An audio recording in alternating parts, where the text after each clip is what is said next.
A very good Tuesday morning to you. Welcome into the Chico Bormann Show here on the Big Play Sports Network. It is great to have you along. We will be with you until 1 o'clock today, as we are Monday through Friday. And, of course, you can stream us live Monday through Friday on Twitter at Chico Show CLE. Also, you can do so on YouTube. Go over to YouTube, type in the Chico Bormann Show, hit subscribe, and you're all set to go. If you want to call us and join the conversation that way, certainly would appreciate that and welcome that.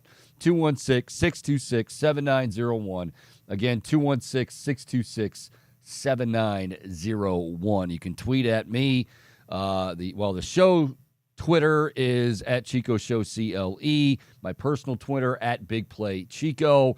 Mr. Bombastic is here. How you doing, Boom? Everything good over there?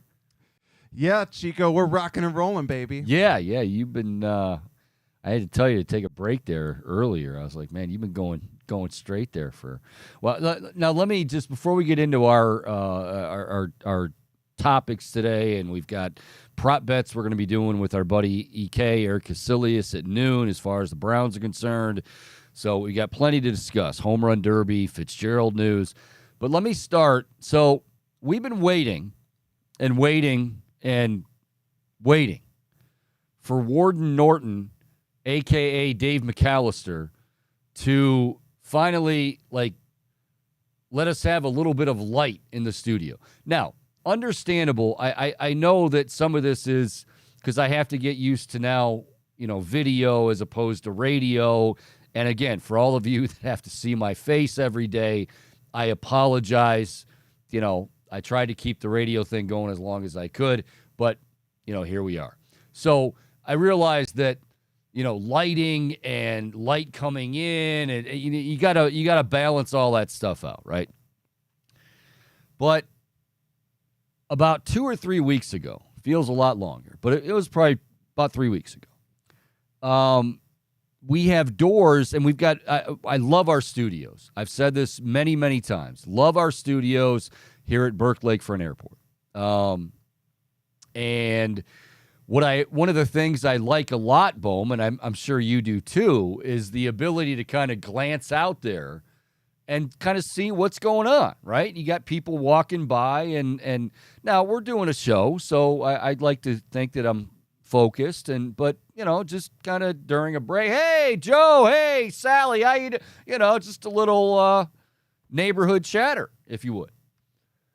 So we were telling Dave, he completely covered up the glass doors. How tall would you say those doors are, Bohm? 7, 8 feet? I was going to say about 7. Yeah, it's probably about 7 feet.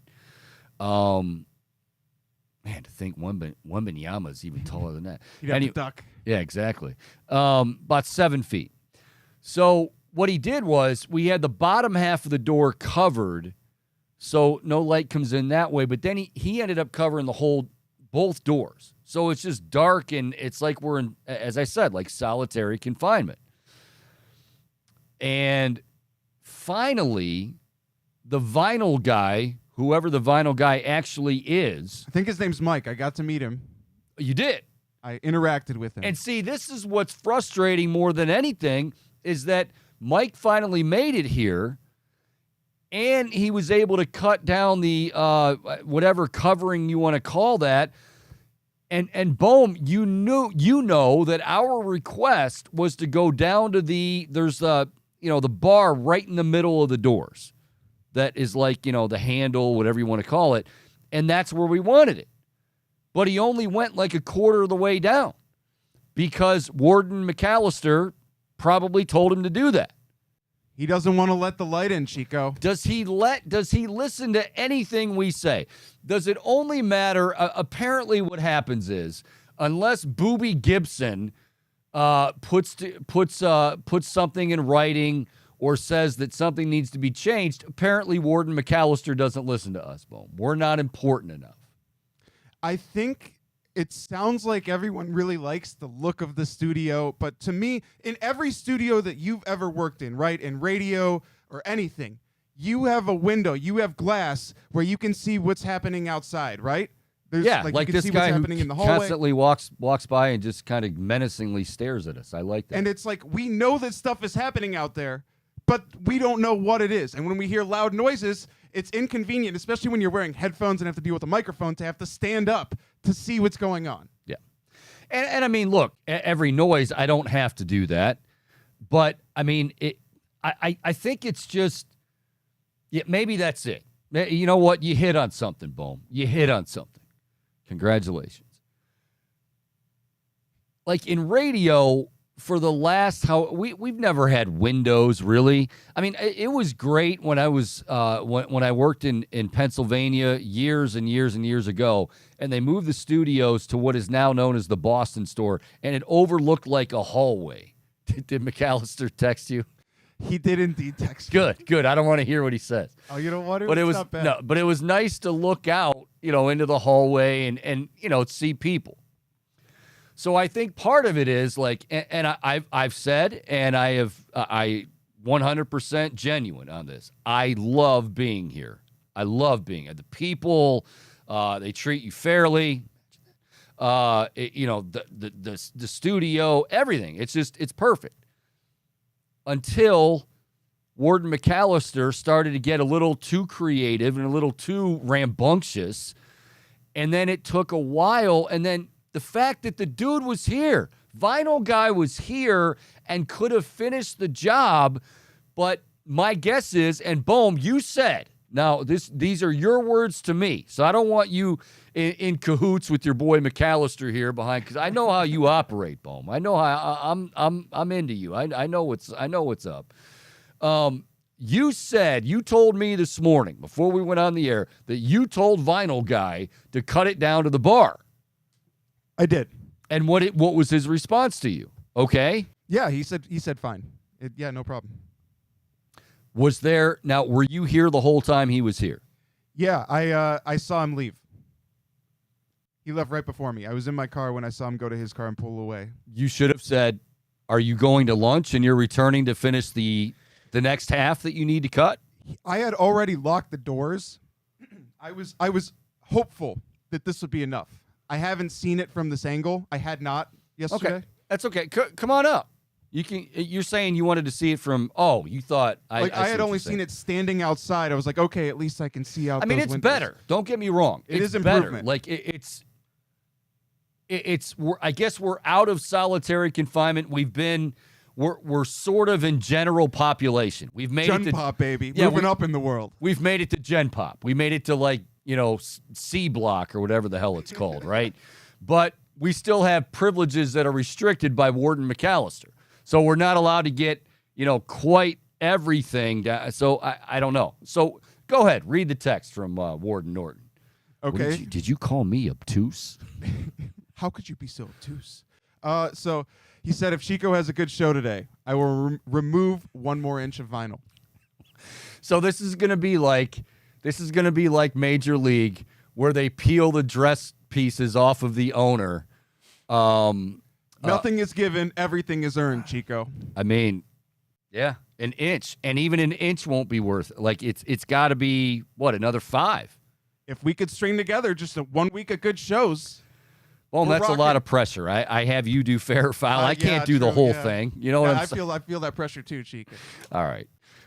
Let's get into this show, shall we? Because there's a lot riding on it, obviously. 216-626-7901.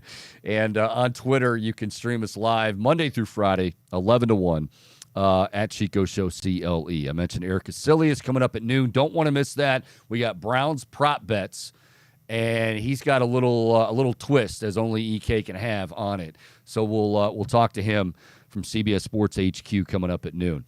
All right, enjoyed. I will say this, and I don't think there really should be much of an argument. Not just because, hey, I've got to be right in this situation, but I don't think there's any question, since Major League Baseball has improved greatly with the timing and just the whole home run derby aspect. There is no doubt in my mind between football, basketball, baseball, you can even include hockey, although they say hockey, I guess, has some decent, all-star festivities, that the home run derby reigns supreme. Now, there was a time a long, long time ago in a galaxy far, far away when Michael Jordan and Dominique Wilkins and Spud Webb, and they actually had a real slam dunk contest. I wish I had the Star Wars music right now. Yeah. And I don't know why, because I've never seen Star Wars, but you just quoted it. Oh, another guy. Oh, yeah. You're exactly right. See, I didn't even know it. I'm a poet. Well done. And I didn't even know it. But yeah, so the slam dunk contest was at one time, it was must-see TV in large part because, obviously Jordan, the global icon, but it was more than that. Like, there were other guys, they made it. It was something they all wanted. They all wanted to win it. And they would get creative. And, there was a lot that went into this thing. So, home run derby is something that, Pete Alonso, like we were talking about this yesterday with Justin Latta was joining us, and you and I were talking that looking at the field, we both picked Julio Rodriguez, and I'm going to get to Julio here in just a moment. But like Pete Alonso said that he dreamed as a kid, it wasn't just, I can't wait to get into the bigs and play in the show. It was, I can't wait to participate in a home run derby. Like, these guys want it. Now, if they're injured and stuff, obviously their first priority is their team and playoffs. And Alonso, don't worry about it. The Mets, even though Stephen Cohen spent $3.5 billion in payroll, you guys still aren't going to make the playoffs.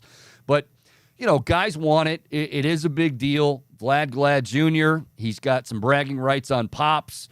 Nobody was really talking about Vladdy, by the way, myself included, going into yesterday. So without a doubt, it is very, very entertaining. It is long, like you have to stay up a while, but it is, I think, the best of the big sports as far as all-star festivities go.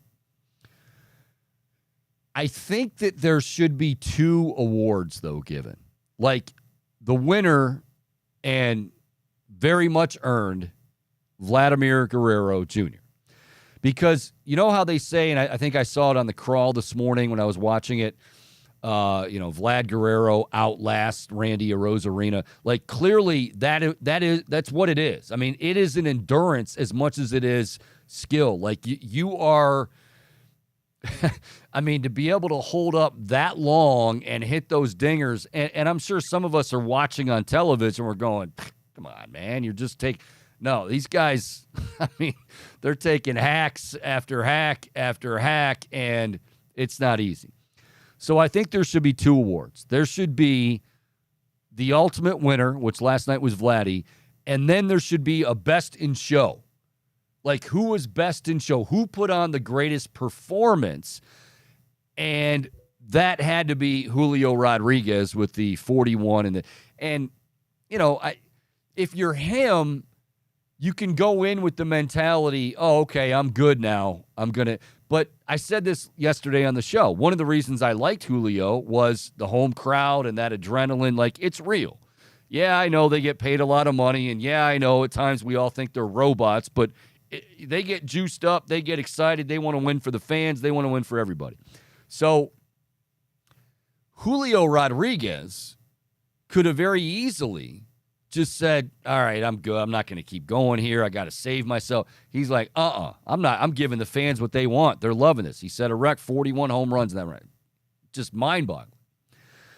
I feel like he should be rewarded for that. And no, this is not like everybody gets a participation trophy. I think because here's the ultimate test, Bohm. When you go to work in the morning, and you see your coworkers. We can't really see ours because we can't see out the studio. But, for those of you that can see out your, glass doors and windows and whatnot. God, tell me Dave's still watching. You go to the water cooler. You go to the coffee machine. You're kind of BSing in the, hey, you have a good night. Hey, did you watch the... Yeah, how about... Like, what do you think the number one topic was? I think it was, wow, how about Julio Rodriguez? Oh, yeah, who actually won that? Was it Rodriguez? Oh, I don't. Oh, Vlad Guerrero Jr. won. Oh, okay. You know what I mean? Now and again, I'm not saying he's not deserving. Absolutely, positively, that is very, very difficult to do. But I almost feel like when you put on a show like Julio Rodriguez does, and we've seen it in the past, Josh Hamilton, all sorts of, different players that have and Julio last year too. I feel like there's got to be an award for that because I feel that's what everybody is talking about. And it should be recognized. Just my 2 cents. But I loved it. I thought it was very, very entertaining. Chico, I'm with you. And first off, I just want to say it was really cool to see, even after Julio was eliminated, him just like hanging out next to Ken Griffey Jr. Oh, that was, yeah. That was a special moment. And by the way, coming up tomorrow, we've got Booney, and he's been at the All-Star festivities, hanging out with Cameron and Griffey, and so it's going to be fun. We're gonna talk to Booney as we normally do at noon tomorrow. But go ahead. I'm sorry. Yeah, I was listening to one of Booney's podcasts yesterday. Actually, him and Dave Valley. Okay. Yeah, it was interesting hearing the Play-by-play. perspective of being a catcher, and like the toll that it can take. Because I always wondered about that. But I digress, and I want to get back to the Derby. And I totally agree that I think it deserves recognition to put forth even a single performance like that, like in one outing, because it feels like time and time again, these players just wear themselves out after doing too much in one round. Right. But what they did in that lone round is like in itself a spectacle. It's the most exciting moment of the entire event. And I really believe that that's what everybody's talking about. Like, somebody is asking, because, there are some people that went to bed before it ended. It is a long event. There are some people going, who won? Oh, but it's almost like secondary. Like, those people that went to bed early are probably like, oh, yeah, hey, it's, it would have been nice to stay up and see Vlad Glad win it. But you know what? I'm just glad that I got to see. I mean, what was the most exciting part of the event? You just said it. It was Julio Rodriguez hitting 41 dingers in one round and just, and you know what else was very impressive? And the pitcher, it's so key. I remember when Robinson Cano won and his dad was throwing him BP. Like, it's very, very, you figure it's it's kind of like me doing a show and saying, it doesn't matter what the board op does. See, that's why as far as Bohm, I really respect the hell out of you because, I have to, because basically I'm at your mercy. You start going nuts, hitting buttons and pulling your hair out and going all crazy. Well, I could just mute you and steal the show at any given moment. And many people wouldn't mind that, including Warden McAllister right about now, especially depends on the topic. With the first 10 minutes. You know what? I'd like to dive a little further into that. What topic? Some topics, yes. So again, I loved it. I'd love, if you have any thoughts on it, you watched it. But I almost feel like Julio Rodriguez there should be best in show and then the winner of the home run derby. And best in show last night was clearly the hometown kid, Julio Rodriguez. Adley Rutschman, pretty cool. I wanted to bring that up too. Yeah, Adley Rutschman, switch hitter going. That was pretty sweet. And I wanted to see more of that. And like when he connects, yeah, that boy has some power. He's a big dude. Yeah. Let me just check this real quick because this is Kuselias, and I'm hoping that. All right, he's good. EK is good because he's a tough guy to nail down. In fairness to him, his son is having another surgery today. It's not life-threatening by any means, but so anyway, we will talk to EK coming up at noon. But yeah, I liked it. You want to talk about it? Your thoughts? 216-626-7901, and on Twitter at Chico Show CLE, also at Big Play Chico. Boom! Wow. Friday show. Last 15 minutes or so, I just stumbled on the headline. Pat Fitzgerald suspended for 2 weeks. Head football coach at Northwestern. And as I said yesterday, wow, I thought that was just kind of, okay, nothing really to see here. Yeah, he got a slap on the wrist. He's going to miss 2 weeks, but it's not like it's coming during the season. It's not even like it's coming during practice time. So he'll be back with his team, and everything will just go back to normal in Evanston, Illinois. And, well, yesterday, and I mentioned yesterday on the show that over the weekend, there was a lot of backlash that came in against Pat Fitzgerald.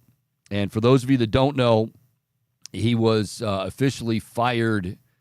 Was it? It was yesterday. It was yesterday when it came down. Yeah, it came down, I want to say yesterday evening. Yeah. So Pat Fitzgerald was fired as head coach Northwestern. Basically, there was hazing rituals going on and like sexual in nature. And I'm not stating or to be gross. Like there was something called the car wash. That, and what would happen is if a younger guy messed up in practice, they would go for a week. Northwestern would go for a week to Kenosha, Wisconsin. And kind of like, it's kind of like the Browns going to Greenbrier, whatever, like the old Junction Boys, although that would have been considered hazing too, what they did. But they go to Kenosha, Wisconsin. It's kind of, get away from everybody and hopefully camaraderie and all that stuff. But this is where a lot of it took place. A young guy messes up a drill, any drill, whatever it might be. And according to reports, everybody was in the know, including Fitzgerald, and I'll get to him saying that he didn't know in a moment. But according to most of these reports, he did know, and he would signal by basically putting his hands above his head. Kind of like if Bohm's going to do like an OHIO, he's getting all excited right now. He got, the all over chills. But if he were to put his hands above his head and go like this, and that, I guess, incredibly signaled, okay, and he'd menacingly be looking at one of the guys that messed up the drill, you need to take care of him. So he might get a visit to the car wash. You say, what the hell's the car wash? The car wash is essentially like 4 guys lining up naked at the entrance to the shower room, and the young man who reportedly is being hazed is trying to get into the shower, and, well, before you get into the shower, we're going to make you rub up against another naked man before you make it into the shower. They also had a quarterback center exchange. Both were naked.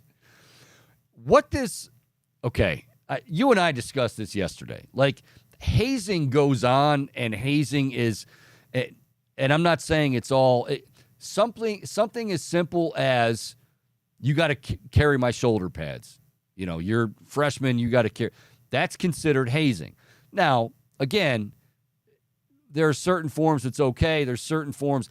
And stuff like that years and years ago, like I just described, may have gone on. But, like, it doesn't, especially nowadays, they've really cleaned that up, which they should have. But what's the purpose of that? Like, I never understand what, like, well, you're never gonna miss the call on that coverage, are you? Yeah, after you had to rub heinies with Peter over there before you got into the shower. Yeah, now you learned your lesson. Like, what? Makes no sense. Chico, is someone who has a rush to fraternity, I can appreciate the benefits, or not benefits, I don't want to say benefits, but the positives of some hazing.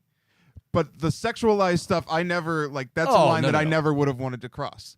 And I've often heard that hazing in many cases is the best time you never want to go through again, right? But it's a way of like earning respect, and it's a way of building a brotherhood to some extent when it's not too extreme. They say it's the bonding, and you're in, and then once you do it, well, hey, you're welcomed in because, hey, I had to do it too, and because I had to do it, then you have to do it. Well, okay, within reason. Within reason, exactly. Within reason. And that is not within reason at Northwestern. And if that's true, then there's no question he deserves to be fired. Now, here's where it gets interesting, kids. Reports are basically I mentioned, let's go through the timeline again. Friday, the report comes out that he's out for 2 weeks.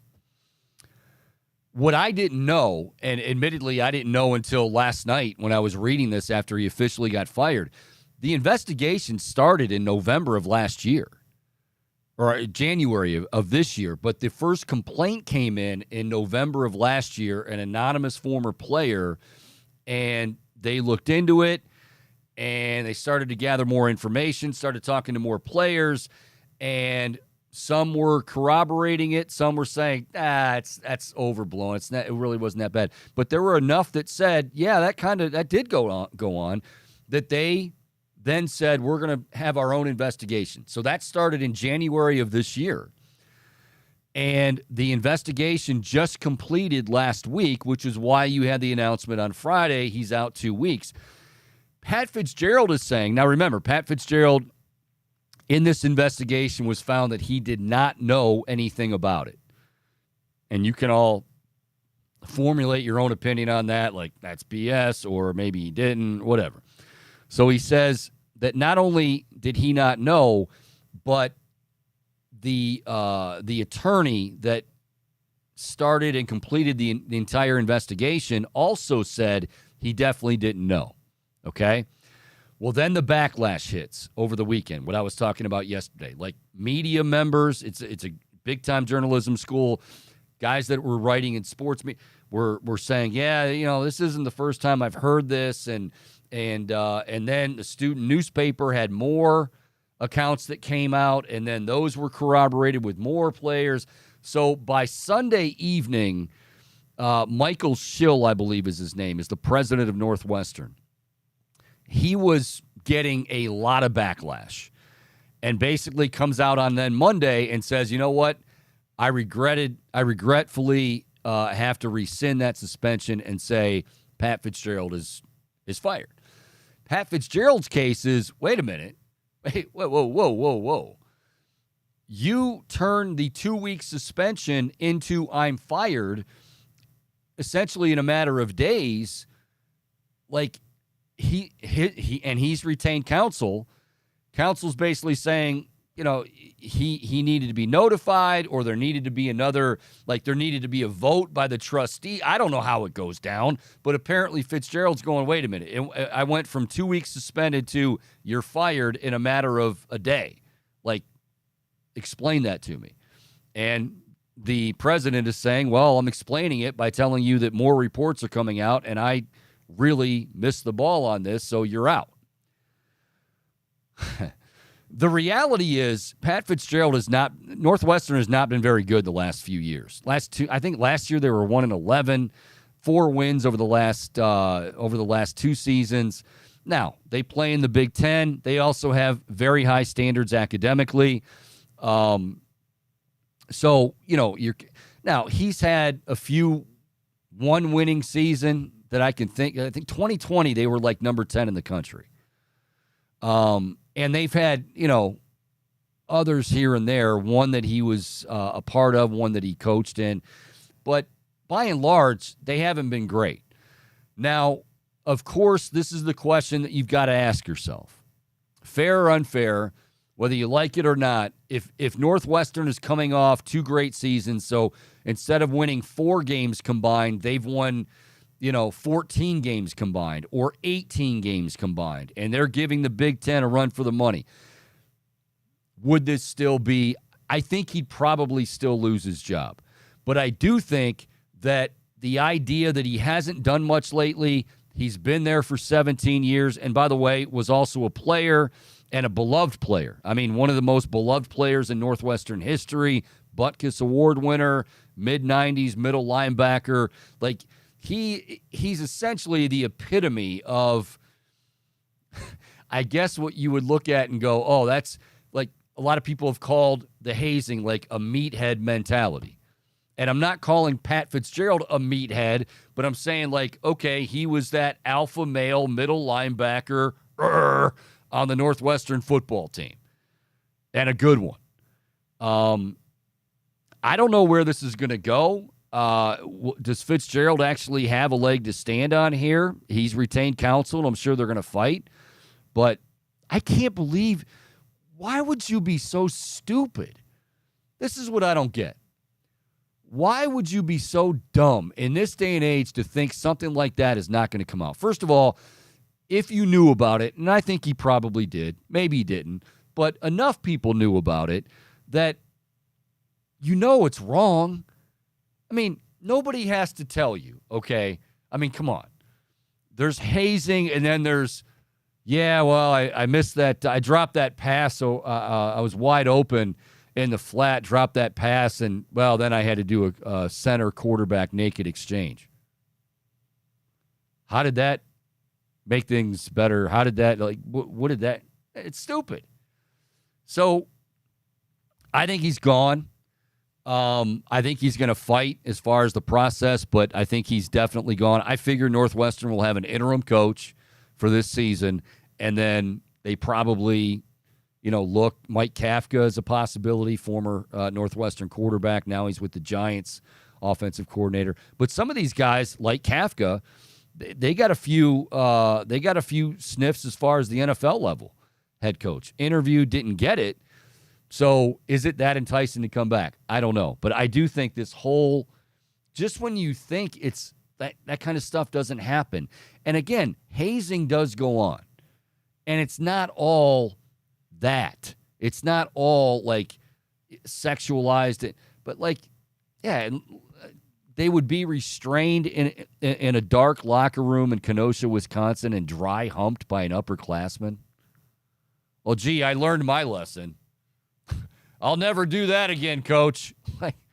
It's just dumb. I mean, how naive and ignorant and just, again, dumb do you have to be to think that something like that is A, okay, and B, it's okay, and we're going to get away with it? Which I find it amazing they got away with it for as long as they did. I don't know how long it happened, how long it went on, but long enough. Definitely long enough. Yeah, I don't think Pat Fitzgerald was the one who maybe implemented those specific practices, but the fact that he allowed it and that, I mean, the whole clapping that thing, that's that just feels like a dead giveaway that something's going on here. Hey, do something about this. And there was they had pictures. One of the guys, ESPN had this yesterday. One of the players had pictures that they gave to the president of the university, Michael Schill, not the president of the United States, Joe Biden. He wouldn't really. But anyway, pictures of a dry erase board, a whiteboard that had name, what he did, and then it was spelled out. I mean, what you're telling me? Coach Fitzgerald is walking into a room and going, "Don't want to see it. Don't want to see it." I mean, he knew. And again, it's hard. It's hard not to believe that a guy in practice going like this and looking menacingly at that player who messed up has no idea what's going on and what that means. Maybe he's just an ends guy, not a means guy. Thank you, Bo. All right, we're going to take a break. I figure this is a good spot to take a break. We will take a break. When we come back, Bohm's going to have a very combobulated, very disturbing, I'm sure, fair or foul. We'll have that. And then coming up top of the hour, Browns props, wins, 9.5, over, under. Nick Chubb, 1,200 yards rushing, over, under. We're doing it all with Erik Kuselias, CBS Sports HQ, coming up at noon. It is the Chico Bormann Show. We got a little bit more light in here, but Warden McAllister says still you're going to get out of solitary confinement, but you're going to be restricted in Gen Pop. That's where we're at. We continue. Working hard for our freedom. That's right. Chico Bormann Show right here on the Big Play Sports Network.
We are back on this Tuesday, still morning. Chico Bormann Show here on the Big Play Sports Network. Again, coming up top of the hour, noon. Prop bets, Browns wins, Deshaun Watson yards, Chubb yards. All sorts of good stuff with the man from CBS Sports HQ. EK will join us here in just a bit. And before we get to fair or foul, I want to tell you, and by the way, this is a special Layla Corey shout-out for Nirvana Superwater. Fine representative for Nirvana Superwater, who we're very glad to be friends with. She sent me, Bohm. She got word that I like to wear Cal T-shirts, right? I've always liked the Cal logo. Layla, being the outstanding athlete that she is, was an All-American gymnast at Cal, made the Olympics. And she sent me this. She said, I'm going to send you a gymnastics T-shirt. Would you wear it? Cal Gymnastics. Would you wear it on the air? I said, absolutely I would. For you, Layla, anything. So here we go. We're going to do our Nirvana Super Read. Can everybody see the gymnastics? You can kind of see the silhouette, right? Like that. Is that good? Yeah. Yeah, it's all right. It's a nice pose. Somebody thinks I'm trying to. From me or from the silhouette? From the logo. Oh, I thought you were. Thanks, Bohm. Thought you were saying me. Anyway, Nirvana Superwater, we talk about it every day for good reason because, well, I drink it every day. Bohm drinks it every day. Talks about he went on his gigs and he's rocking out in Long Island. He's sweating his butt off. This is what he used to replenish and refuel and feel better. I love this. Getting up in the morning for an early morning workout and not feeling, just super tired and super tight and all that stuff. HMB, this is where it's at. HMB is, we're talking about something found in cancer treatments for cancer patients, and you're only going to find it with Nirvana and their super water. Of course, all the other stuff promoting, faster metabolism and lean muscle, all that good stuff. Go to feelsuper.com. You, too, can enjoy it like we do. I've got the orange peach right here. Very tasty. Feelsuper.com. When you go there, type in the keyword BigPlay20, BigPlay20, and you'll get 20% off your next purchase. Bohm, would you like to add anything? Yeah, sure, Chico. This is my first time trying the Super Seltzer. Had that on Friday. Very good. Let's see. Pineapple orange.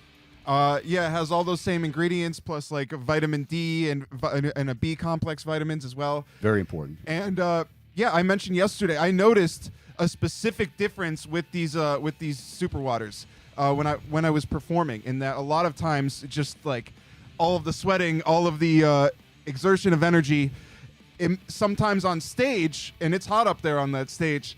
My fingers will cramp up, right? But since I started drinking these super waters while performing... No cramping. That's right. It has not been an issue. So the electrolytes that are found in these drinks as well, I think are incredibly important, and I notice the difference. All right. There we go. Again, Nirvana Super Water, feelsuper.com. Keyword, BigPlay20. And again, shout out to Layla. Maybe the silhouette was made for Layla. Like, after... like she's the logo. Like, she's the... Yeah, Jerry West is the logo. Layla Corey is the logo for Cal Gymnastics. All right. It's time to play a little fair or foul. Well, let's get to it, Chico. Right. Let us commence here on Fair or Foul. I want to, because you were talking about Pat Fitzgerald before the break, so let me just ask you straight up, fair or foul. Pat Fitzgerald will coach again. Coach again. Okay. I'm going to add. Will he be a head coach again?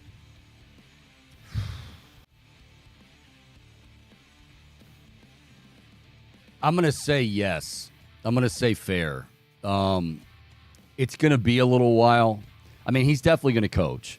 He's going to, anybody's, defensive coordinator, whatever.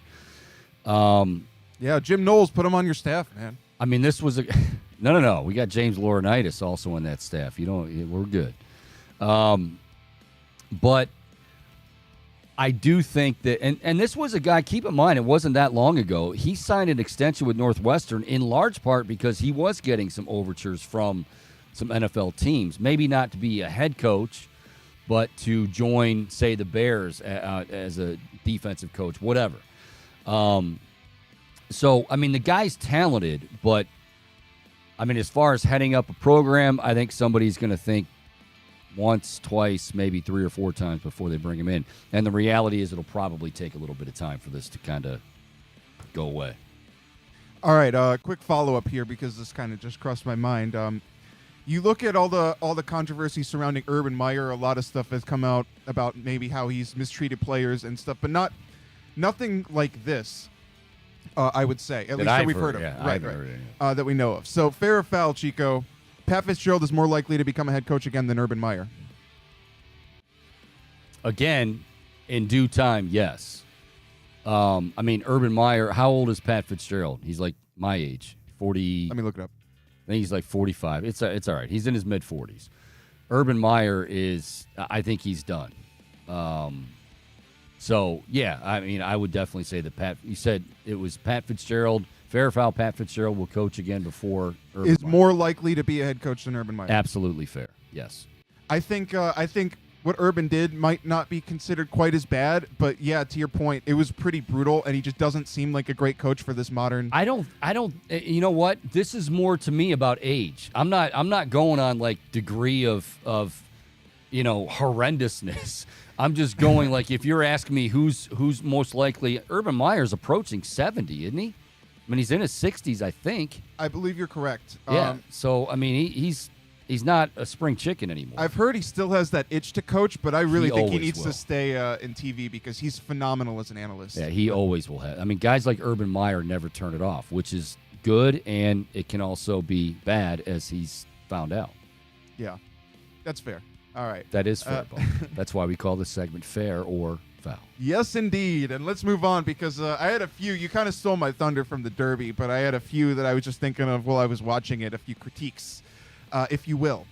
So, one idea for you, Chico, because yes. you were talking about how they should add a second award, right? Let me bounce another one off you. Best in show. Yeah. Julio Rodriguez. And he definitely deserved it. Like we said, he put together the best single most exciting part of the whole event. Almost like an MVP of the event. I feel like that it's kind of like just begging to be a part of it. But anyways, fair or foul, Chico, what do you think about adding the first 2 round scores together to determine the winner of the second round? Because I feel like these players really exhaust themselves a lot of times in those early rounds, right? And we saw it in the finale. I feel like it could be more interesting if you're in that second round able to combine your first round score and your second round score. Okay. It is a good idea. I'm going to say foul. And it goes against everything that I said at the start. Like, I mean, what do you want? What did we want Julio Rodriguez to all of a sudden stop at a certain point and go, no, I'm saving? And it was the first round, but he knew that he wasn't going to get caught, I would think, at some point. But here's the thing. I don't want to, having said what I said about Rodriguez and 41 and these guys getting on a tear and not, leaving anything in the tank in one of the early rounds, I also don't want to diminish what Vlad Guerrero and other winners do because it really is a marathon. I mean, you're trying to, you're hitting bombs and you're trying to hit long bombs and tape measure bombs and all that good stuff to give everybody a good show. But ultimately, I mean, like I'm looking at the headline, tired Vlad Guerrero wins memorable home run derby. I mean, I would guess he's probably still sleeping right now and probably won't be up until around first pitch for the All-Star. Or celebrating. Yeah, he could be. I said him, not you, Bone. True. Touche. You got a game to play, Vlad. I do think it was incredible, though, to be the first father-son pair to win a home run derby. It's just cool to see history be made in that sense. And speaking of Vlad, I did want to ask about that. Now, at the end of the day, it really didn't matter. Because he wound up winning the whole thing. And we'll never truly know the impact of a Rosarina having over 45 minutes in between at-bats in that derby. But I thought, Chico, to me, it was unfair, and I know how seeding is and everything. I thought it was unfair that Vlad had to go back-to-back like that while Rosarina just continued to have time off, not in going first. And like I said, it's seeding. I realize that them's the rules. Fair or foul, though, Chico, I feel like something should be amended where a player shouldn't have to bat back-to-back like that. I like that. I'll go fair on that because, again, like the endurance part of it, and I know you say, well, okay, hey, he's, if he's a higher seed, he doesn't have to worry about that, but yeah, if we want the best show possible, then yes, I think that is a fair way to go, and I would be in favor of that. Yeah, and at that, like I said, I mean, Vlad obviously won, so it might not have mattered, but I do wonder what sort of impact that may have had on a Rosarina. Just having all that time off, and we did see him a little bit in the cage warming up and stuff, so maybe he was still loose, but it's just an interesting thing to ponder. By the way, I will say this. Remember, we mentioned him. I had a feeling he was going to be a big factor, and that's not, Johnny-come-lately, revisionist history here. Like, we talked about him with Laddie yesterday, but all in all, I mean, I don't think anybody really talked about Vlad too much, and good for him. I'm glad he got it. Absolutely, I'm with you. It was well earned. I want to move on now to a little bit of Summer League overreaction because the Cavaliers were in action last night. Nobody overreacts to summer. Foul. Nobody overreacts to Summer League. Oh, come on, Chico. Obviously, the big story is Imani Bates. He finished 7 of 11 from the floor, 5 of 8 from deep. So finally putting together a good shooting performance, racking up 21 points and 4 boards. But another noteworthy performer in this game is Sam Merrill. Yes, he did. Yeah, and I think he's been putting together a number of good, strong performances, Chico. And last night, he had 27 points. He was the lead scorer. 8 of 11 from 3. Chico, because if I'm not mistaken, he's been with the organization longer than Bates, I believe. Yeah, I want to say he's been there. I almost want to say, did he go to Minnesota? Am I thinking of the right guy? I'm trying to pull up his profile, but it's not loading for me. I thought he was a Big Ten guy. I thought I remember him, or Wisconsin. You know what? Wisconsin sounds right. Either Wisconsin or Minnesota. But anyway, go ahead. I'm sorry. Fair or foul, Chico, there is a role for Sam Merrill to have some minutes this season for the Cavaliers. I mean, see, this is where the overreaction is. It's an overreaction. Yeah, if he's going to hit 8 for 11 from beyond, and we just got a Fox 8 helicopter. I was able to see out the window that far, so thank you, Warden McAllister. I couldn't, though. Yeah, but I did. You're a little bit up on a pedestal there. Well, I appreciate that. I do the best I can. I would say that, if a guy, especially for a team that needs shooters, now, again, they went out, they added Max Strus, and they added Niang, and hopefully these guys are going to get better and better. Shooters are almost like pitchers in baseball or DBs in football. Like, you can never have too many. So if Sam Merrill, I think it'd be a great story, but again, I think it's overreaction to think just because he goes 8 for 11, and I know he's played well. If he can be consistent and not go all Jetty Osmond, night in, night out, and 1 week he's hot, the next week he can't throw it in the ocean, then yeah, I would say fair, but I'm going to go foul on that one. Yeah, and I'm very prone to overreacting about Summer League. Not you, Bohm. No. That Imani Bates performance was very exciting. Just summer basketball you're prone to overreacting to? No, not just Summer League, Chico. Not Ohio State football or anything like that? I feel like it's highlighted, though, in Summer League because it's Summer League. Like, it's Summer League. It is. And there's really not a whole lot going on, so everybody, oh, my gosh. Yeah, it's I didn't watch any of it. I remember how excited I was to watch Andrew Wiggins in Summer League after the Cavaliers drafted him, and like making a whole routine of it, getting so hyped up for it, all to just see him dealt. You sound like you would like tailgate for this sort of experience, Bowman. I cooked a special dinner. I was ready for this one, baby. What would what dinner would Andrew Wiggins warrant? Would it be an extravagant like chicken parm, mac and cheese? Something like that. Definitely Italian. It involved pasta and chicken. Good. Okay. That's good to know, Bo. Pieces of your puzzle starting to come together day by day here as we figure you out. Well, sticking with the Cavaliers, I wanted to mention this yesterday. I forgot, but Donovan Mitchell. So he participated in the Major League Baseball. He called somebody from New All-Star York yesterday. Okay, go ahead. Yeah, he participated in the celebrity softball game, right? Mm-hmm. So he did something that no participant has ever done before, right? Because typically you'll see these guys wear their favorite jerseys of like the team of the city they're representing, right? He did the AJ Hawk's wife thing, where half and half, Guardians, Mets. Fair or foul, Donovan Mitchell's actions. Totally fair. It would have been fair even if he just wore a Mets jersey. I mean, his dad's a scout for them. He's grown up his entire life rooting for the Mets. I mean, and I think he does because he goes to he likes to be out and about and going to different games and checking out things. Fair. God, but I'm sure somebody's going to be like, well, I mean, if it would have been 3/4 Guardians, maybe we could feel good about it. But the fact that it was half and half, I don't know if we can do that.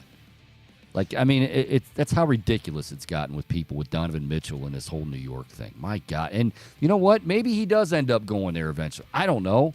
But right now, it's ridiculous. Oh, my God. Is he teeing it up with Allen Houston? Oh, you can't do that. My goodness.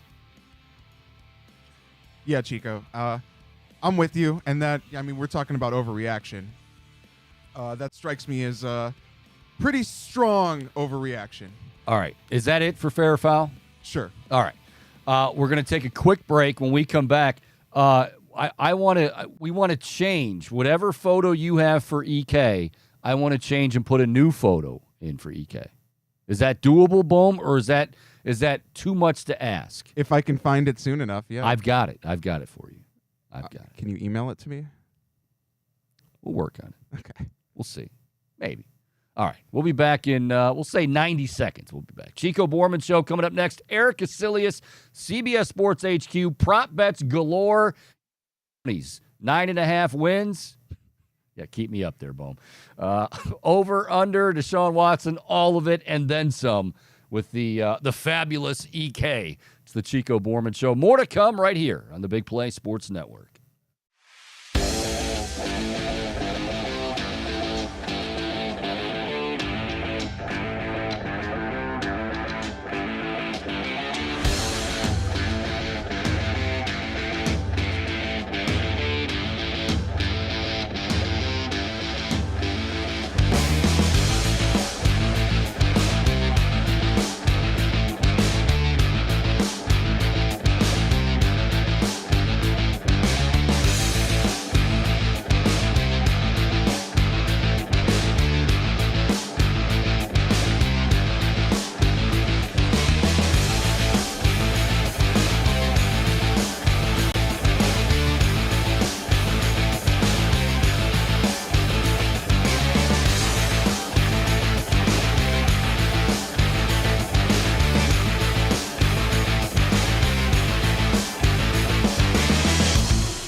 All righty, welcome back on this Tuesday, now into the afternoon, as we surpass the noon hour here on the Chico Bormann Show, right here in the Big Play Sports Network. And I mentioned this a while ago, Boom, and I meant this in a very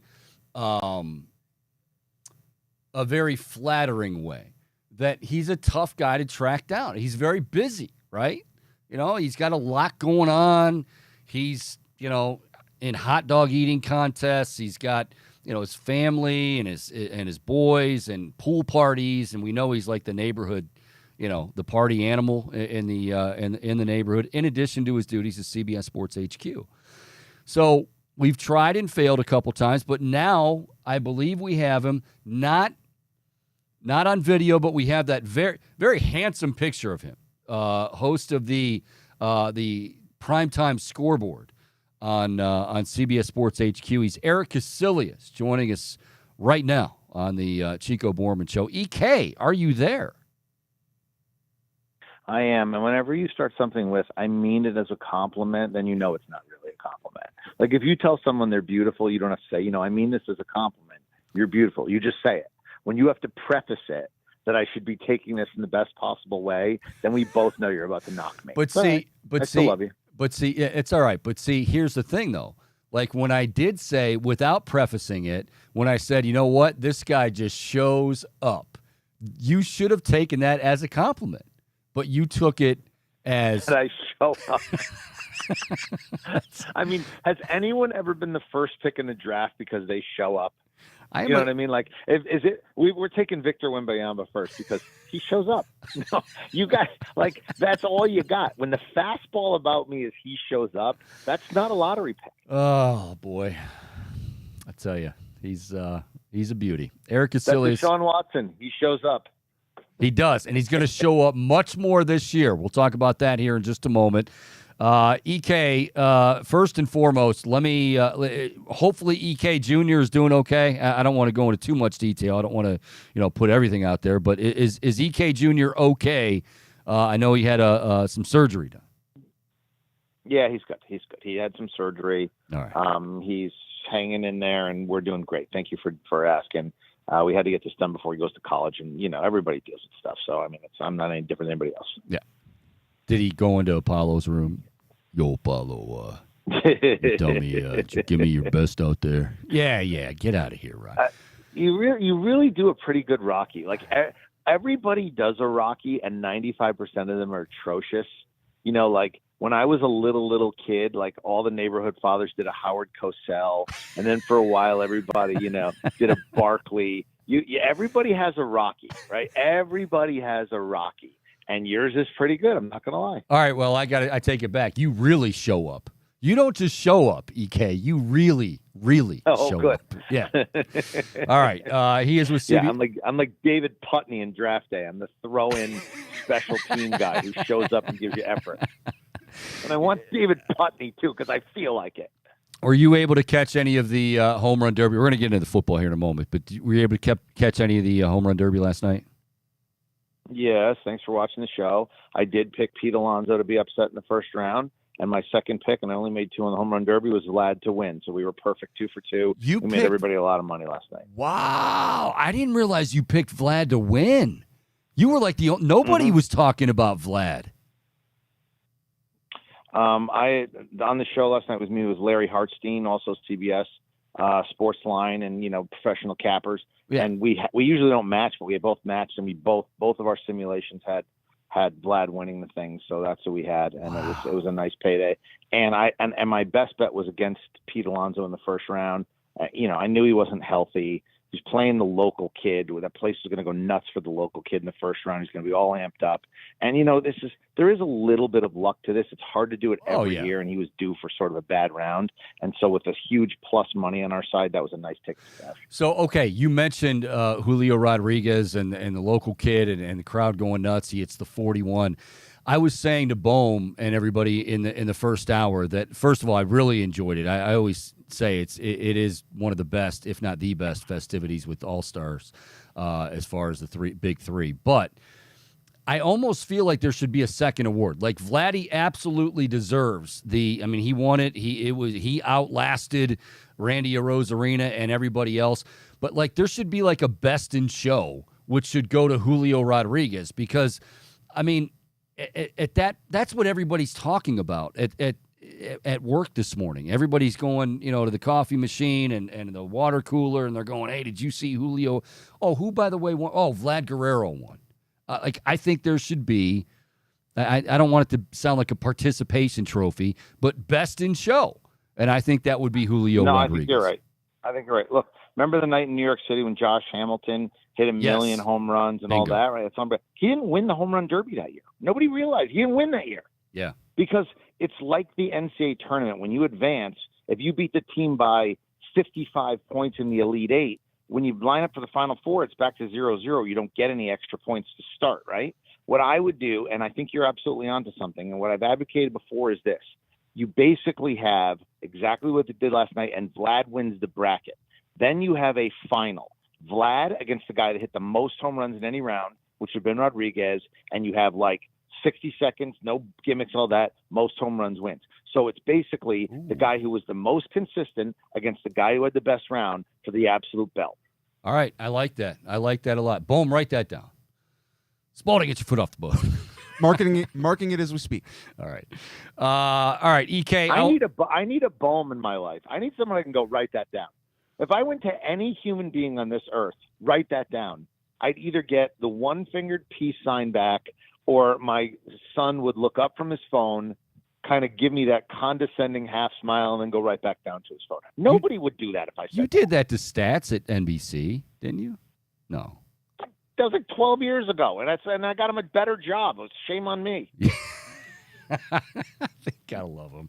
All right, EK, let's get to the football. Now, right now, as we speak, and I like this, and you and I have talked both on and off the air about this, I think everybody here, there are some fans that are, why aren't they talking about the Browns? Because everybody, some people are just always going to feel that way. And then there are some like me that say, you know what? This is not a bad thing. Like, you know what? They have a lot of talent, and it wouldn't surprise, I think, a lot of people if they maybe made a run this year, maybe won the AFC North. Who knows? But the fact that nobody's talking about it is deserved, because they don't deserve to be talked about right now. As it goes in Vegas, as it's being talked, what are the Browns in terms of odds, in terms of, are they one of those sneaky teams, or are they just not really flying under anyone's radar? Give it to us. They're not flying under the radar. They're at 9.5. Now look, 9.5 would make you a playoff team in the NFC. One thing you're going to see this year when you say it, when you get 7 teams in each conference, we're going to find out that the NFC stinks. And you're going to say, I say, name the 7 teams that are going to make the playoffs. And once you get past about 5, at 6 and 7, you're like, oof. Like, there are going to be 2 bad teams in the playoffs. The AFC is loaded. You could win 10 in the AFC and stay home. And I think Cleveland is one of the toughest teams to mark on my simulations and lists of any team. New England's a hard team to mark. Green Bay with the new quarterback is a hard team to mark. Indianapolis is a hard team to mark. Cleveland's a hard team to mark. There are about 5 or 6 teams that really could be pretty darn good, or they could be oof, and it could just not go their way. And I wouldn't be surprised. 9.5 is a very fair number. That is not a bet I would make either way. I wouldn't bet on the new and 10 or against the new and 10. Yeah, I think the idea, I think you hit the nail right in the head there. And I think I've heard this from a lot of experts, that they are a hard team to figure out, in part because why? I mean, they're inconsistent. You don't know, are they gonna have problems in the locker room? Who's the quarterback? Like, is the quarterback, how good is he? Okay, he could be the 20th best guy in the league. He could be the 6th best guy in the league, and that is an enormous, gap and divide between who he is. Because if he was who he was at the end of last year, when he came in, you guys are not winning 10 games. But if he is okay at a full off season, that was just knocking the rust off, and he is a really, really good player and one of the best half dozen quarterbacks in the world, then you are winning 10 games. And you guys, I'm sure, have talked about it ad nauseum. We're going to find out about your club really early. Yeah. You just look at those first 5 games. You got home games against good teams, and that's when we find out about you. Home games against good teams. You lose home games. If you come out of the gate 2-3, you guys are done. You come out of the gate 4-1, and we can start printing the playoff tickets. I mean, we're going to know as early as any team in the NFL about you guys through the first 5 weeks. So, EK, I think I pride myself, and this is not patting myself on the back, but I'll say I pride myself on trying to be as objective as possible when it comes to the Browns, to the point where I take a lot of crap here from some fans, and that's okay because they're very passionate. But if anything, I'm the one that would say, yeah, I'm a little nervous about Deshaun Watson. I got to tell you, I take last year, and I told you this off the air, I take last year, the fact that the dude hadn't played a game in 700 days, the fact that when he did arrive, it was already a mess. Kevin Stefanski's offense, he had already had it built around Jacoby Brissett. Now you bring in Deshaun Watson. Very few times would I say this, but this is one of those times. I take what happened last year with Deshaun Watson, and I know it was bad, at times really ugly. I'm throwing it right out the window, and I think you just start from scratch. That's how I feel. You? Okay, but that's fair. But so we're saying he's not going to be bad because he was bad last year. But that doesn't mean he's going to be good because he was bad last year. That just means even more, I don't know. Right? If I looked at him last year and I watched the tape and I graded him and I said, look, this is who he is now, and he's not going to be any good. That's fine. I'm not saying that. You're not saying that. But there's no reason other than faith that you have. There's no evidence to go on to go, he is going to be a top 6 guy in the world this year. He might be because we think that he is pretty good. But I don't really have anything to go on. I don't think he's what he was at the end of last year. I don't know if he's one of the top 6 guys. He's probably somewhere in the middle, but where in that middle will determine if you guys are a playoff team or not a playoff team. Erik Kuselias joining us with CBS Sports HQ. Follow him on Twitter at FantasyEK. Okay, so let's get to some of these prop bets here for Deshaun Watson. I've got Deshaun 36.25.5, so 3,625.5 passing yards. You going over? You going under on that? Look. Whenever you do the prop bets in the NFL, all right, a professional capper will look and go, when you bet overs, a third of your overs, you're going to rip up the ticket because they get hurt. About a third of the guys get hurt or miss enough games that they can't get over the number, right? So I'm always leery to bet overs because there's this enormous variable that I don't control that just can beat me at any time. You know what I mean? It's like in a dice game, if there's a certain roll, you rolled 7, it's over. No matter what you had, you lose, right? So no matter what happens, if you get an injury, you lose.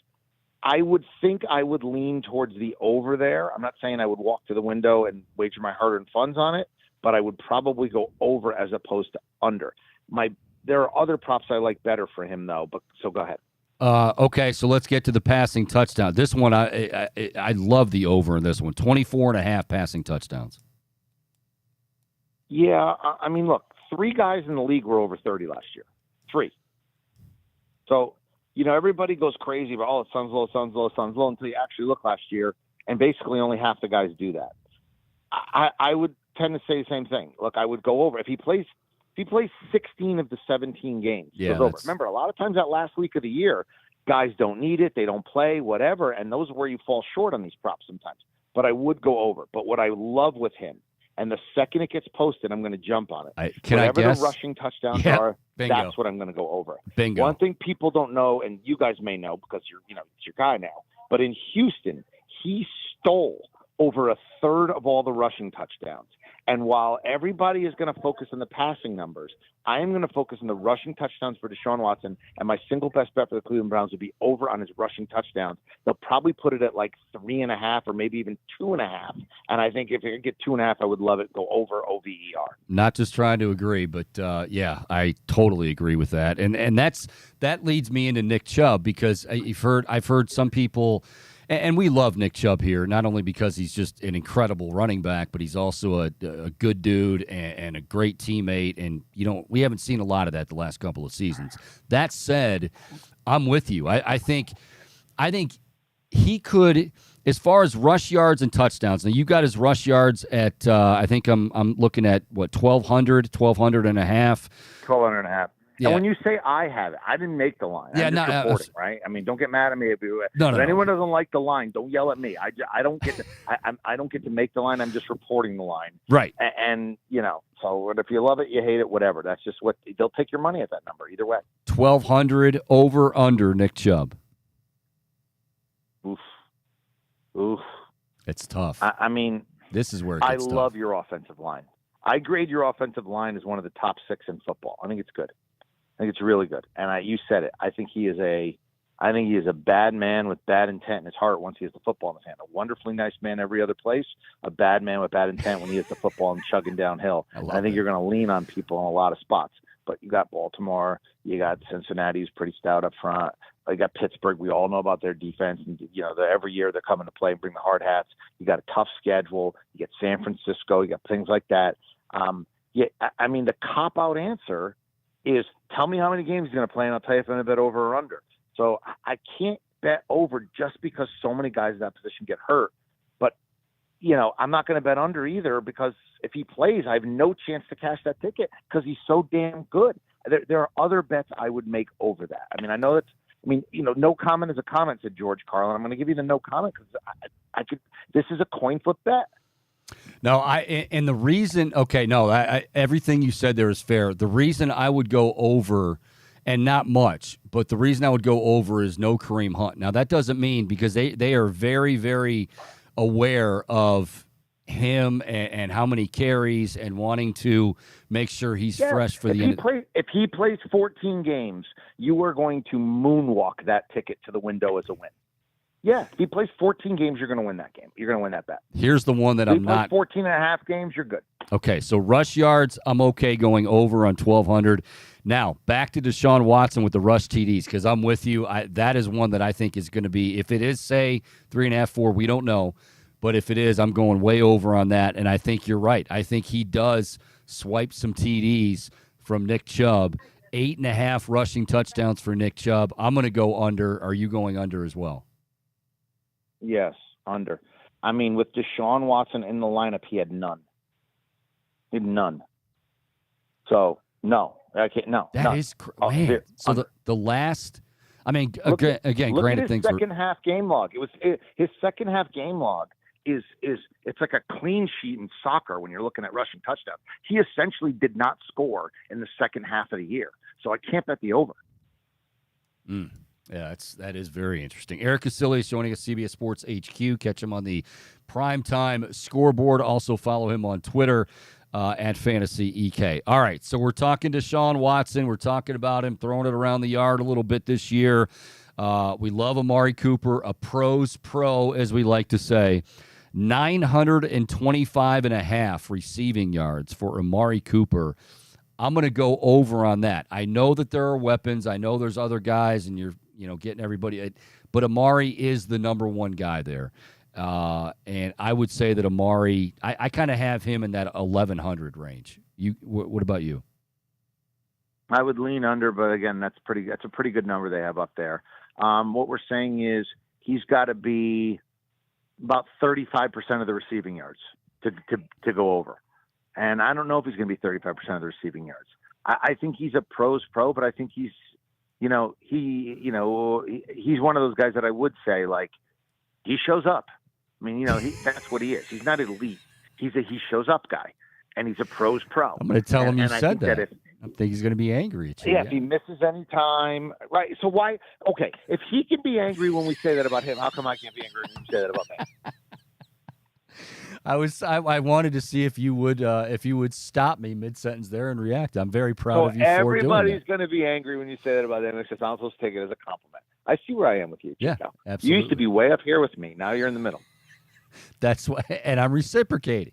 I know because I can tell because every time we bring you in, you're like, boy, I really wish we could get Bohm to the homestead. Really wish I could work with a Bohm. I mean, when's the last time you said, I really wish I could work with a Chico? Maybe you do work with a Chico. How many times have I invited you? Do I invite you to my house? I told you I would cook lasagna for you. I told you could be on my team in basketball driveway. I told you that you would be on my squad when we played backyard wiffle ball. Yeah, wiffle ball's which is the one I very care about. competitive and serious. Yeah, the wiffle ball's yeah, important. with real bats. None of this those long, skinny, hollow yellow bats. And it's not the balls with the holes in top, because then it's a joke. People curving it from left field all the way in. No. Solid wiffle balls, real bats. The park is perfect dimensions. You get to throw really hard, but not so hard that people can't hit it. You're not snapping off curveballs. It's a terrific thing. And I've told you, you can play on my team.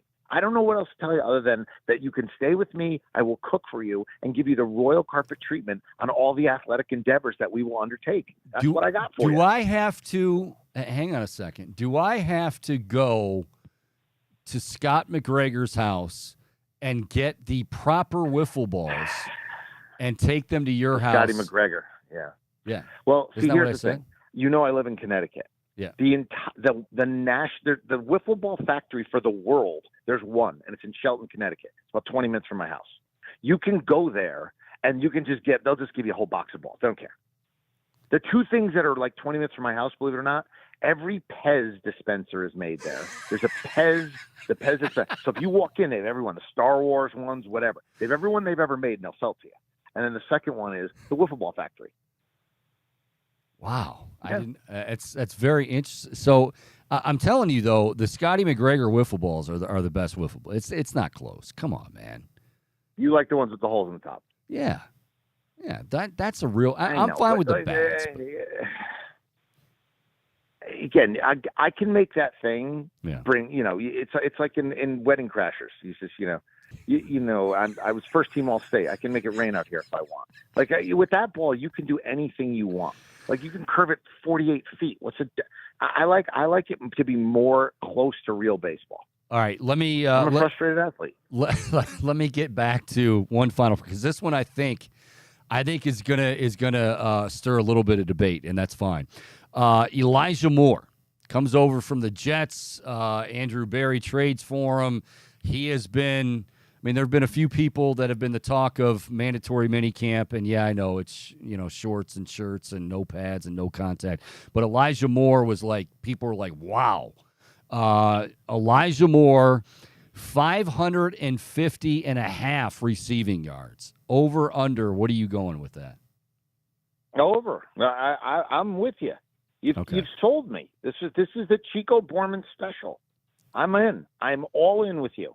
I will completely blame you if he goes under, and I will probably give you very little credit if he goes over, taking credit myself. That's what you've walked into here. But if he goes under, I'm going to crucify you and say, that damn Chico talked me into it. But I'm going over. What would be your concern with Elijah Moore? That if the one thing with the Jets is he was an incredible pain in the keister.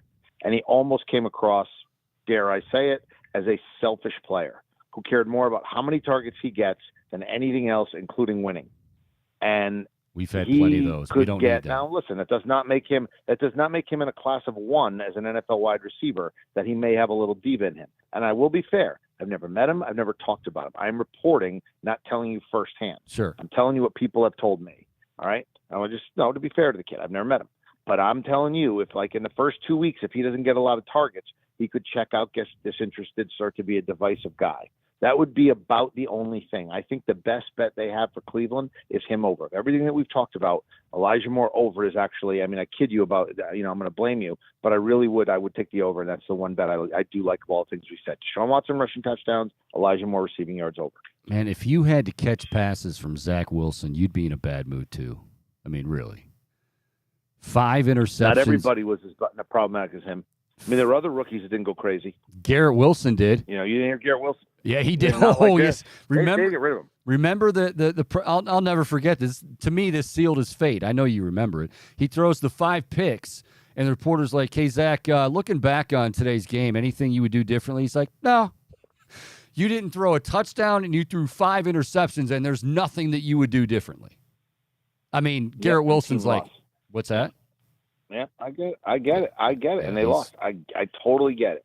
I'm just saying, even among the disgruntled, right, he was sort of leading the charge. So that's what I've heard. Okay. I'm not saying that'll be a problem. Yep. I hope it's not. I'm rooting for Cleveland. You know I like this city. I like the fan base. You guys deserve it. I'm just saying, I would bet him over. And you asked me what my trepidation would be. That's about the only trepidation I have. That's fair. Okay. In closing, and I don't want to keep it too long here. I know you got some other things going on, but I can only imagine. This is why I do have to make it to your place. And Bohm, of course, will. I mean, he'll have the biggest quarters, I'm sure, and wherever the lay, he'll have the rule of the land. I'll just kind of be, next in line, I guess. But obviously, right. But as far as like, I can imagine conversations around whether it be Thanksgiving dinner table, in this case, most recently, a July 4th barbecue. I would imagine at the EK, and really, I mean, you're the catalyst, I'm sure, with all of this. But you posed a hypothetical to me yesterday that, I'll be honest with you, I am still in awe and kind of just discombobulated. That's for Bohm. Explain what you guys were talking. Really a spirited debate on July the 4th. Go ahead and give it to us. Yeah, this delved into Sharks and Jets, West Side Story region. So we're on July 4th. You have the hot dog eating contest. You get Joey Chestnut. He wins, right? Right. You need a billion hot dogs in 4 minutes or whatever it is. Yeah. And he's shoveling these things down, and we can't believe how fast he's eating a full hot dog and bun. And then my son, who will be running track next year at Brown, was watching Usain Bolt videos. It became a question of this. If Usain Bolt and Joey Chestnut sat at a table and they had to first eat a hot dog to completion and then run 100 yards, who would win? Right? The only variable is how fast can Usain Bolt eat a hot dog. Joey Chestnut can eat a full hot dog and bun in about 6 seconds. Joey Chestnut can run 100 yards as an adult male in somewhere between 17, 18 seconds. Let's call it 18. Usain Bolt is going to run 100 in 10 seconds, right? So the only thing is, when you look at it, is can Usain Bolt eat a hot dog in about 14 or 15 seconds? And that, by the way, you can't get it from the table until it's chewed and swallowed, every bit of the hot dog and bun. And I don't think he can. I actually think Joey Chestnut would win. If you were to eat one full hot dog and then run 100 yards, I think Joey Chestnut beats Usain Bolt. Yeah, see, what's funny about Bohm, what would you say? How would you respond to that? I think Chestnut wins if it's 2 hot dogs. If it's too hot, I'm taking Bolt with one. But if it's 2, Joey Chestnut moonwalks the 100 yards and beats him. Yeah, I mean, because look, people think that he's going to beat him in 100 yards by like 30 seconds, but he's not. We know Usain Bolt is the fastest. He's going to run it in 10 seconds. He may have never eaten a hot dog in his life, Usain Bolt. But I'm saying if you run a 7-second 40-yard dash, which certain grandmothers can do, that's going to be about 18 seconds for 100. So Usain Bolt is going to beat him by 8 seconds in the 100. 8 seconds. 8 full seconds. There is the possibility. So Joey Chestnut. There is the possibility that Joey Chestnut, after 30 yards, just trips over himself because he's so unathletic, and You could jog 100 yards in under 20 seconds. Okay, so let's just give him under 20 seconds. He jogs. So we're talking about an 8-second lead that Usain Bolt's going to have. He's going to make up 8 seconds in the 100. That's just the way it is. All right? All of us run 100 in under 18 seconds. I even added time for him. So, and we know Joey Chestnut can eat a hot dog in 6 seconds. So 8 and 6 is 14. Can Usain Bolt eat a full hot dog and bun in 14 seconds? I don't know if you could. See, here's what I like, and that's just it. I don't know either. I was thinking about this, and you said, hey, eat a hot dog and time yourself. I didn't do it. Full disclosure, I didn't do it. I'm planning on, the interns, I just saw them walk by. If they could maybe get some hot dogs, I would, I don't know, right, what? Street vendor, just time it because, but I mean, okay, am I eating casually? Like, oh, I'm just kind of having you're eating as fast as you can, but you have to swallow the whole thing. Like, you get in your mouth, chew, the whole thing has to be down. Then you can get it from the table. That's the rules. Then I turn of hot dog eating. Then I turn just because you're chewing it does not mean you're done. I turn blue, and then Bohm has to take over the rest of the show, and that's it. That's it for the Chico Bormann show. So Heimlich maneuver live on air. You, I want to know. I need to know. Listen, if you can make Bohm do whatever you tell him to do, because you're like, write that down. Just tell Bohm. Just say, listen, go get a hot dog, eat it. Tell me how long. Time yourself. No, I want. If he can do it in under 14 seconds, then Usain Bolt will win. If he can't, he will lose to Joey Chestnut. Bohm, I want you to put it on the record that I treat you very well, and that you give me as much hell as I give you. Off the air, yes. Oh, by the way, you just told him he has to put it on the record. You demanded he put it on the record. Hey, EK, you just keep showing up, all right? Whether it be primetime scoreboard, fantasy. By the way, are you still holding? I have had people ask me. I kid you not, have asked me, Chico, is EK serious that he will not come on weekly basis with fantasy advice if you don't make it out to the homestead? Are you serious about that? No, I will not. I will not deny the good people of Cleveland. I will find some other way to punish and torture you. Okay.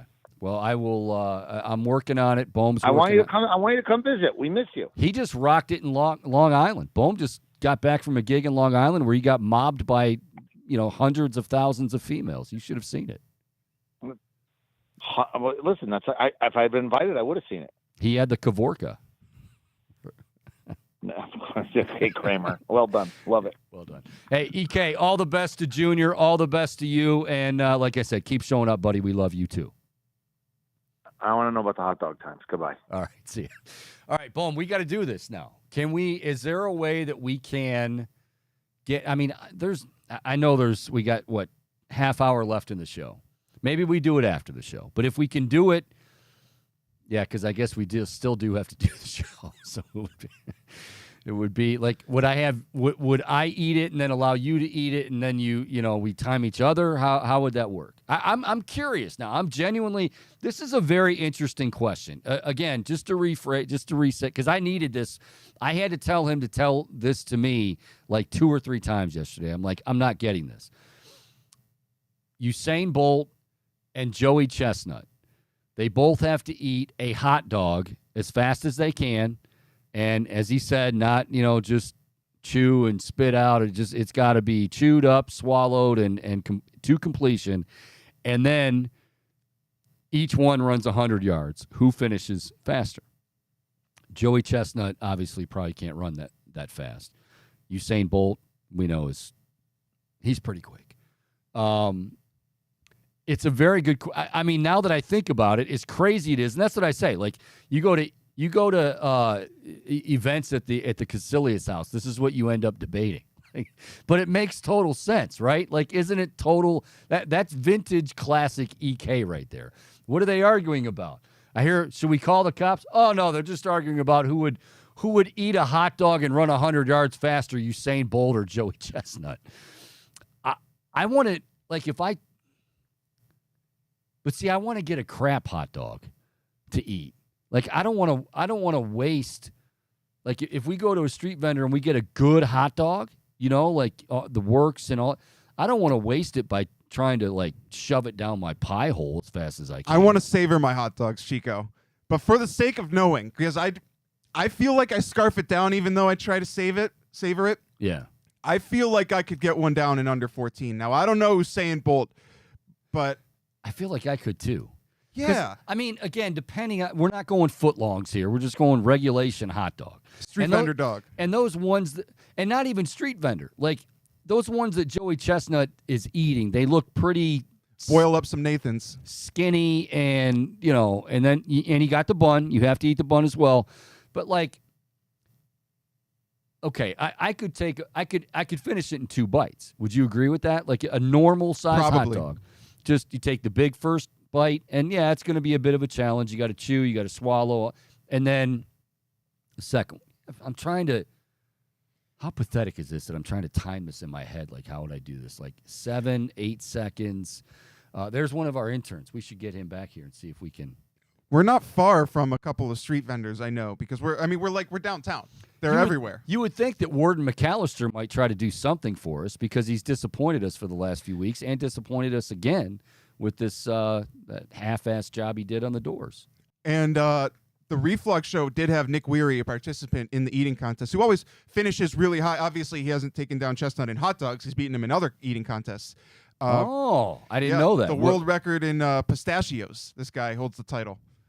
He defeated Joey Chestnut in that one. How many different events are there for competitive There's everything. eating? There's eating contests for literally everything. I want to compete in a spaghetti eating contest. I feel like I could be competitive in a spaghetti eating contest because I could F up some spaghetti, Chico. Wow, very vulgar. But there is some work to, like, are you twirling? I mean, are you just going straight like the piggies eat and just sticking your whole face in there? Oh, no, I'm going to twirl up huge chunks and just shove as much as I can. I'd love to see you on a date. Oh, God. I'm not ordering the pasta on a date. And order spaghetti. That would be so classic. I'm not even going to order it on a date. Watching you, like, roll like a huge chunk on the spoon. Just go to town on it. And then you're sweating profusely, like it's dripping into the marinara. Like you're like that has happened. You're like, my marinara, excuse me, ma'am. Yes, sir. Excuse me, my marinara is a little watered down. Yes, it's because you're sweating all over the plate. I hate it when that happens. All right, we're going to take a break, see if maybe Warden McAllister can actually do something to contribute. We will finish up. And again, we got to figure out how to get this done. If it's not today and the remainder of the show, maybe by the end of the week. Because now that he mentions it, and this is classic EK. He brings up things that, like, for like days or on end, I'll just be thinking about, like, wow, I never thought about. It's so trivial, but now I want to know, like, how long does it take me?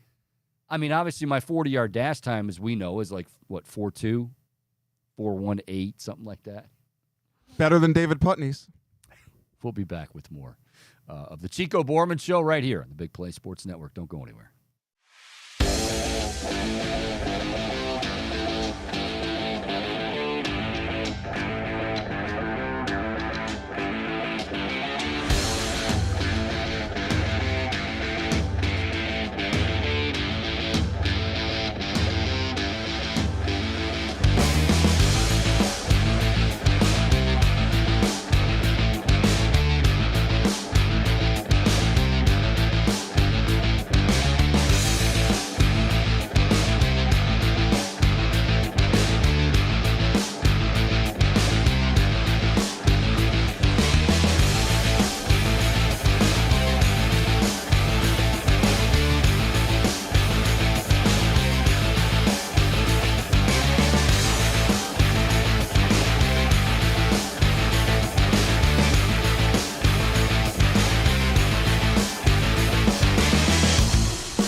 All righty, welcome back. Chico Bormann Show on this Tuesday afternoon. Good to have you along here on the Big Play Sports Network. Of course, streaming us live Monday through Friday. You can do that 11 to 1, our new time now, 11 to 1. And to stream us live on Twitter at Chico Show CLE. You can also go to YouTube, type in the Chico Bormann Show. If you're not already subscribing, hit subscribe. You'll be all set to go. I don't know if you saw this. Our good buddy, Nick Padone, the great Nick Padone, put out yesterday that there's a special announcement coming today. And we haven't heard anything. We haven't heard a peep. Have you, Bohm, you got any now you're in here later than I am on Mondays because you help with the Reflog show. They've got I think there's 15 people that work on that show, which, I get it. It's a big deal. Go ahead, Bo. I did hear that a couple of important conference calls were taking place yesterday. I am hopeful that perhaps it's the hot dog eating contest, because now that we're so eager to find out how quickly we could scarf down a dog, it'll be like taking the first 10-second time out of the 40-yard dash. Nick, here we go. He just walked by. Perfect. Oh, you got time. him. Yeah. So I mentioned that the highly esteemed Nick Padone, our social media director and lover of all things Cleveland sports, said that he had a special announcement. We had a special. Am I not a lot? Am I not worthy of having it on the show, or are you having it? Is it for Booby to announce? No, it's not for Booby. I don't think it's really for me to announce either. I kind of jumped the gun and put that out there last night while I was watching the Derby. But yeah, stay tuned. Coming soon in about, I don't know. I would say coming soon within the next couple of hours before people clock out. Before people that clock out of work at 5 clock out, you'll know what the announcement is. It's big. If you like Cleveland sports, you're gonna know what's going on when you see it. Period. Okay. All right. Well, So it's not the hot dog contest, the hot dog eating contest. No, I'm still working on that. I need to nail down. And I emailed the people. They're fathom this. They're not great communicators over there. So still working on that. That's still TBD. Still working on a ton of other things. But the thing that's getting announced today is getting announced today. I think, yeah. Okay, now go, I know you got stuff to do. When you go back there, Erik Kuselias posed a question at the end. I don't know if you heard it. Usain Bolt and Joey Chestnut both have to eat one hot dog, and then they each run 100 yards. Who wins?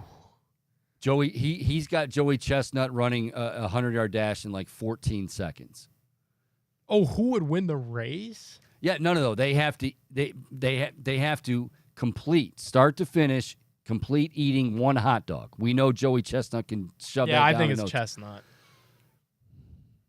Because he would eat it way faster, and then he would get an unfair head start. Because he would need a head start. Yeah, he would, right? Desperately. But I could see, because one hot dog to Chestnut is nothing. Because he's just going to put it in a ball, stick it in the corner of his mouth, and then dip. So I think it's Chestnut. Okay. All right. So Nick's going Chestnut. So EK, just a little background, he tried to do some math on it. He said essentially if Usain Bolt could demolish a hot dog in 14 seconds or less, he could still win the race. 14 seconds feels like enough time to finish a hot dog to me. It depends on, I was saying, oh, we got the interns here, send them up. But I'm not going to waste it on a vendor dog, because those are good dogs. So the dogs that they use though for the thing, we've heard from Nick Weary and Mickey who compete in this every year, they're pretty bad. They're not quality dogs. What did I tell you? So I think if we ran through I hate to do this, sorry Rob, Ryan, Jack, but say we ran through Sheets, picked up a couple hot dogs and saw if they could do it. I like Sheets dogs. I do too, but I'm just saying it's not like we'd be. We gotta figure this out by the end of the week. Thank you, Nick. Sorry, I didn't mean to steal you there. Tell Warden McAllister we said hi and we appreciate him bringing us out of solitary confinement. We're now in Gen Pop because he still will not bring us all the light, just some of the light. But that's okay. That's okay. All right, what do we? Now Padone's making a. Aha! That's what I thought it was. That's what I thought it was. All right. Going to be, is it announced or no? Not yet. Not yet. Okay. It's going to be good. It's going to be big. Real big. But you're going to have to wait for a couple of hours. Yeah, I don't even know what it is, Chico. I'm flying by the seat of my pants over here, dying to find out. I'll tell you what, Bohm. Only because you are an integral member of the Big Play and Chico Bormann show team. The latter not really meaning a whole lot, but the former definitely. I'll let you in on it when the show ends. I can't wait to find out. It's a big announcement. Ooh, boy. It's a big announcement, yeah. Okay, so in closing, I'll be honest with you. This is kind of on my mind right now. Like I'm really I'm thinking about that, who would win and how long would it take me to eat a hot dog if I was really trying to eat it quickly. But if I'm going to eat it quickly, that's why it can't be like a good dog. I'm not wasting a good dog on a contest. So we need the dollar dogs. Yeah. Yeah, there you go. Those are perfect for it. Exactly right. Perfect for it. Okay, 216-626-7901. Boom, I almost feel like as much as I do like the All-Star game too, and there was a time when the baseball All-Star game was like, for me, growing up, we didn't have cable for much of my childhood. So like when you got the All-Star game on like ABC or whatever it was, and Al Michaels, Bob Costas, it was like, oh, wow, this is awesome. First of all, I wish they'd go back to wearing their team unis. They don't have to have one uni for it. Looks stupid. Just wear your team uniform. I thought that always looked really, really good. But it's funny nowadays. I still look forward to the All-Star game, but I feel like the Home Run Derby has become the bigger event. Like last night, it's usually that's you get a little appetizer before the main course. I feel like the main course happened last night, and tonight will be interesting. It'll be fun. You won't see Emmanuel Clase. You will see Jose Ramirez, but I don't know. American League is favored, by the way. I would favor the National League in this one. Well, to your point, first off, about how the All-Star game feels like maybe it's lost some of its luster. To me, the only thing that I'm really looking forward to is just going to be watching Jose. And then once he's out, once they take him out after one, maybe two at-bats if he's lucky, I feel like there's really not a lot of interest for me personally. Now, I think they're going to do some cool stuff in-game, right? Like interviewing players while they're on the field, playing defense and whatnot. And I think that element of it is a lot of fun. But that's not really something that I'm like highly anticipating or looking forward to. And to me, the best part of All-Star Weekend is the Derby. I mean, much like how the Slam Dunk Contest is my favorite part of NBA All-Star Weekend. See, do you still like the NBA Slam Dunk Contest? It's fallen off, but I still think there is some element of creativity to it that I think the Home Run Derby is. It is. I would really, take the Derby for sure over the Slam Dunk Contest right now. But I'm just saying, like, as far as each respective weekend, okay, it's just the highlight to me. I don't think that. I don't want to say. You put words in my mouth, Boom. Damn you. I don't want to say that it's lost its luster. I just think that the home run, I think it's more a testimony to just how much the Home Run Derby, with just a few tweaks, has become really, really exciting. Really exciting. The one thing that just kind of irks me is like the whole seeding thing, and how if a player can be eliminated after a great performance because someone just did something ridiculous, like Rushman, for example. I wanted to see more of him. Like he was exciting. Yeah. How was he going to approach round two, right? Is he going to go switch again? And then also just being the only lefty in the competition. And man, the way he swings, like that dude has pop. I mean, they all do. But it was just like, he's a big dude. He had such forceful swings. Other guys made it look easy, but with Rushman, it was like, man, he's putting so much into that. And that's my thing. Like I feel like, by the way, hats off. EK had Vlad. I didn't hear anybody pick Vladimir Guerrero. Good for him on a CBS HQ show last night, picking Vlad. Anyway, I think. Yeah, I'm more and more convinced after watching it, not just last year or this past year, yesterday, but last year, year before that. Like since they've made the changes, I feel like the guy deserving, like Vladimir Guerrero, man, that is an endurance test. It's not just hitting bombs and wow, and that should be a part of it, but it's an endurance test. And he admitted, he's like, dude, I am pooped right now. I can barely walk. My arms are tired. Everything's tired. So congrats to him. But I also feel like the main topic we're talking about the next day, at least the next morning, is, did you see Julio Rodriguez launch 41 home runs? And I feel like that should be rewarded too. Like there should be a, best in show is what I know. Isn't that usually like the Westminster Kennel thing? Yeah, great movie too. With that whole crew. Best in show. Yeah. I've never seen it. Oh, Eugene Levy and the whole cast from Spinal Tap. And it's about a dog contest, and it's just really cheesy, but it's great humor. Boom, do you know that I started this weekend? I'm through 2 episodes of The Sopranos. Really? And I know many people out there going, welcome to the party, jackass. Yeah. I didn't start it until COVID. Just full disclosure. Really? Yeah. Okay, good. That makes me feel a little bit better. Yeah, but I've watched it almost all the way through twice at this point. I've kind of fallen off with finishing the second time, but I think it is, I will forever contend, the best show of all time, because it, not only for the content itself, but for also how revolutionary it was at the time. Like Tony Soprano, in all regards, is kind of a villain, right? But he still draws sympathy. And I think that the approach to that show, while the difference nowadays is things happen much more quickly, right? Like quick hitting. And that's something that The Sopranos was not. But the content was still so meaningful, and at the time, just unlike anything that was coming out. Yeah, I mean, I also think a lot of spin-offs from that show.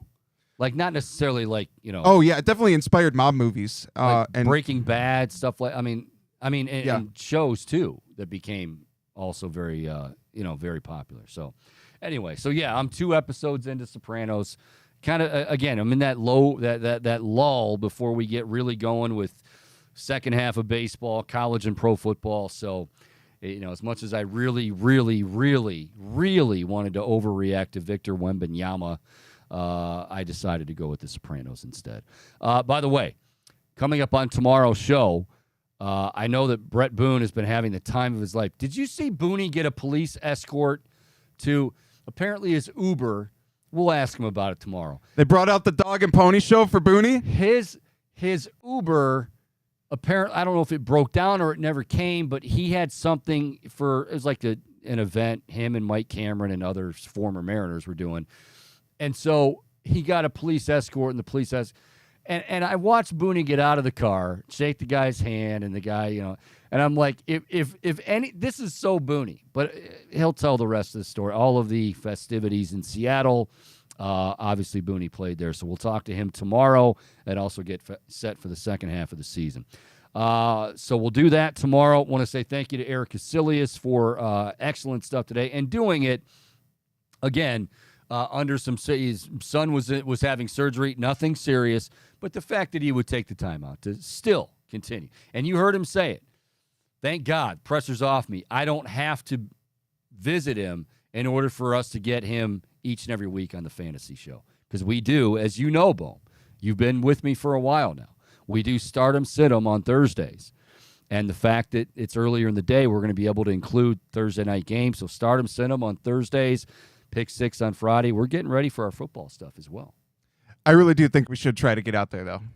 Oh, we're gonna get out there. I mean, you should definitely get out there, because when you show up, like I can only imagine the red carpet that's gonna be laid out. He's gonna be like, we got a pool, a pond. Pond's good for you, Chico. By the way, did you see Patrick Mahomes' new house? I did. I actually contemplated having it on Fair or Foul today. Has a pool and a pond. Yeah, and a football field. And half football field. A par 3 golf hole. Right, half a football field. My apologies. Yeah. No, that's all right. You don't have to apologize for that, Bo. The only thing is it okay if I say his wife and brother annoy me? I like Mahomes. I think that's fair, and I think a lot of people are inclined to agree with you. Like, I feel like his brother is just Kato Kalin, except he's related to him. Especially now that he's in a little bit of legal trouble, and what he did just seems like totally inappropriate. Like, he's kind of a creep. here at Chico, the Chico Bormann Show on Big Play are the moral police. So if you want to find out, how to walk the straight and narrow, by all means, follow Bormann. Picking nits out here. There we go. All right, we are out of time. Again, big announcement coming within the next couple of hours. It's going to be a doozy. So be watching on social media.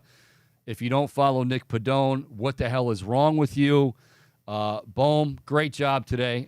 I wouldn't be remiss if I didn't tell you just how great of a job you did.